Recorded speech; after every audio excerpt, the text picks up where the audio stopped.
Salutations, everybody. It is Maddie here today. I hope all of you are doing absolutely fantastic because I'm going to be real. I know I am today. Ladies and gentlemen, we have so much information to go over when it comes to Dragon Age the Veilguard. We have a brand new trailer to dissect, the release date trailer, naturally featuring an October 31st release date. And we also have a roadmap of all the information we're going to get on Dragon Age the Veilguard, plus more leading up to that launch. We have physical copies, collector's copies, art books to go through. There is so much to dissect, so much to unpack.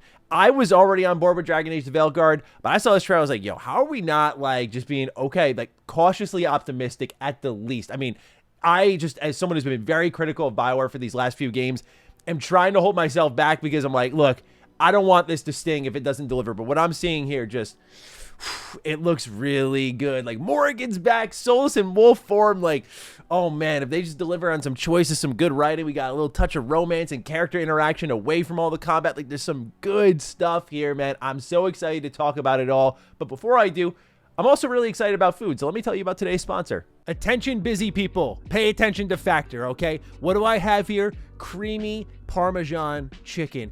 The sauces that Factor gives you with their meals are some of the most immaculate flavors that my tongue has ever been graced with. Why is that? It's because they're fresh, never frozen, dietitian-approved meals delivered right to my doorstep. Right now, I am gearing up for a ton of travel this month and next month. I'm flying by the seat of my pants, as I always do, and Factor has made living my life possible. I don't have to worry too much about the grocery store when I got their meals in the fridge. All I do is toss them in the microwave, 2 minutes, out they go, and they taste so good, and I'm hitting my calorie goals while I'm doing it. I've been on a bit of a weight loss journey here, and I've been managing my calories, and Factor has been helping me get there while also saving me a ton of time. They also have a ton of nutritious options available for you beyond the meals, like the juices. They're perfect for easy snacking, but they're so good. I had mint lemonade, I had watermelon lime. Like, these are some amazing juices, might I add. I flew through these in like 2 days. I cheated a little bit, I won't lie. I had like 2 in a day each day. They're so good though. So what are you waiting for? Head to factor75.com or click the link down below and use code MattyPlays50 to get 50% off your first Factor box and 20% off your next month of orders. That's code MattyPlays50 at factor75.com to get 50% off your first box plus 20% off your next month of orders. To begin, this release date trailer and this roadmap answered so many things for me. You don't know this because I deleted the video before it even went live. I had a video scheduled for yesterday at like 5 p.m. and I was going to be talking about the things that I think BioWare needs to do in order to win some fans back, things they need to showcase based off the reaction of the initial gameplay reveal. One of them was late game gameplay. And one thing you'll see here in this roadmap that they mentioned is the week of August 19th. So next week, we're going to have high level combat and PC spotlight. Another thing I mentioned was romance is huge in gaming nowadays. I look at Baldur's Gate 3 and how the bear romance took that game to a whole other level. And I don't think it was intentional, but you also look at something like Cyberpunk 2077, where I think it was more deliberate in the terms of marketing. And yeah, it elevated it. People love game romance. And so you see here, the week of August 26th is Companions Week, where no doubt, based on what we saw in the release date trailer, there was a little touch of romance there. I think we're going to get into that on top of choices and how they interact with things. So I deleted that video because I was like, well, that's immediately redundant because BioWare's doing a lot of what I was hoping they would do. So that's why beyond what I saw, I was really excited, is I feel like they're listening very closely. And after that gameplay reveal, they kind of had to re-strategize, I feel. While I like the gameplay reveal, there's no denying that showing level 1 gameplay is a choice, a bold one. No RPG in its own right looks great at level 1. You always have the curve, and that's where the power and the progression comes from, and why the genre is so popular, because eventually you feel unstoppable once you've put all of these pieces together and come up with your own build. To start off at the base of all of that can show, I think, mechanically that the game looked competent, but when it came to actually like the crazy things you could do, the teamwork that you could do, none of that was really present here. So I think a lot of things they have here lined up do have the opportunity to win people over. For example, this release date trailer I found reassuring for a number of reasons. One thing that I was a bit skeptical about was the name change. Now, BioWare has said multiple times, like, yeah, well, Solus is still going to be the focus of the game, but we feel that this is a game about the Veilguard, the companions that you're with, because they think it's their deepest companions yet. At the same time, I'm just a little nervous that you would pivot away from a great name like Dreadwolf, where I like Veilguard, but I just think pivoting away from that and Solus and all that build up, like it just felt very natural, where I worried if there was some sort of change in design or story. But when I saw Solus opening the trailer, just talking about how the ritual is broken, now these elven gods have been freed, and at one point you see him in his wolf form, it's seemingly him, fighting back against these gods. Like, it was awesome because I feel like that's a perfect capturing of Solus's character, right? Like, when people who have not played Trespasser think that Solus is the villain, they think he's this really evil guy. But what I would define it as is actually how BioWare defined it. I thought it was just really well put, so I'm going to use their words, which is that, you know, everyone wants to save the world in a way they think is right, effectively. Also, the Fallout TV show used that line. Like, it's just a good line to describe factions and philosophies, where Solus is a character that I wouldn't determine as evil, but he does slot into the villain role because he's doing something drastic that may disrupt the world, and we see what happened there. He, he's doing this ritual in the gameplay reveal, and we're trying to stop him, and because we tried to stop him, now he's blaming us, so it's kind of like he thinks we're the villains, we think he's the villain. So I wondered if after that point in the story, he'd kind of go away for a while, but to see him present in those big moments was really cool. So that was reassuring. Seeing Morgan as someone who right now is romping through Dragon Age Origins. I mean, Morgan was in Dragon Age Inquisition, so I expected her to come back in some capacity in Veilguard.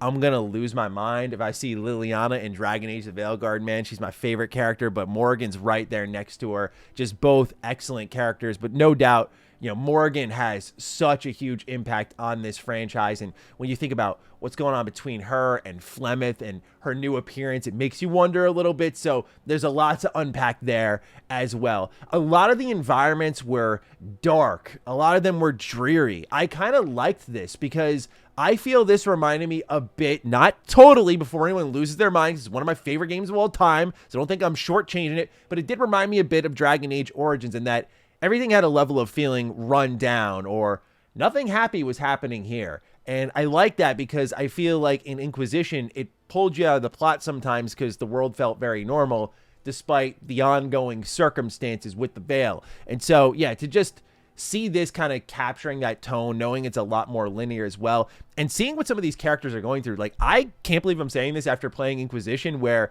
I don't think she's a bad character, but to see the evolution that Harding is going through, she had like a couple of moments in this trailer I was like, dang, okay, like she's going through something here, and she's questioning what's going on with her body. Like, the performance felt convincing. Like, I just, again, am so excited to see these characters evolve and grow, especially the new ones like Neva or Neva. I apologize, I forget how her name's pronounced, but she seems really cool. I liked her like casual outfit that she was wearing when she wasn't in combat.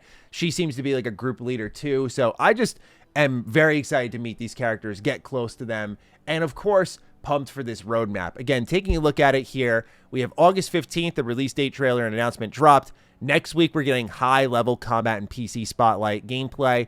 Then the week of August 26th, we're getting companion, so maybe like a new companion piece per day. Then on August 31st, there's a developer Discord Q&A where we'll get some new information. And September 3rd, IGN First month-long coverage begins. And yeah, they're going in on the coverage here for this game because just before Game Informer shut down, Dragon Age Veilguard was like the last major cover story. I think they had a couple of pieces that were unreleased. I'm unsure about that. And then you get IGN First, and then they're saying there's more in September and beyond. So yeah, you're about to see a lot of Dragon Age the Veilguard. And again, that was one of the things that I was talking about in this now deleted video of mine, which was that I feel like BioWare needed to show more of the things people were looking for. Avowed had the same problem. Avowed showed up at the developer directors like, here's our combat, and the combat did not look good enough to be shown off. And it also wasn't showing off Obsidian's strengths, which are like writing, character choices, maybe the navigation of a map based on your choices. Like, those sorts of things are what define Obsidian, the hub space you're going to be in.